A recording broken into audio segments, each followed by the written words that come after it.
40 வருடங்களுக்கு முன் 80களில் வாழ்ந்த இனிய வாழ்க்கை.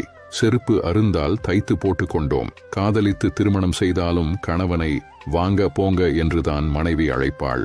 ஆணியில் மாட்டி கிழிந்த துணியை தைத்து உடுத்திக் கொண்டோம். முதல் நாள் கூட்டு, பொரியல், ரசம், சாம்பாரை சுண்ட செய்து பழங்கஞ்சியுடன் பருகினோம். பாம்பு அடிக்க பக்கத்து வீட்டு மாமா வந்தார்.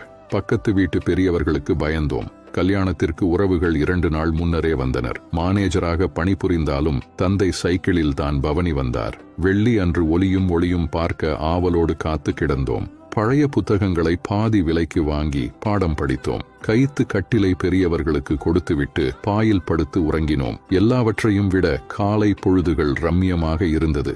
முன்னேற்றம் என்ற பெயரில் நல்லவற்றை தொலைத்தோம். நாகரீக போர்வை போர்த்தி நாசமாய் போனோம். அன்றைய வாழ்க்கையில் பிரச்சனைகளும் இருந்தன. இன்று பிரச்சனைகளே வாழ்க்கையாகி போனது.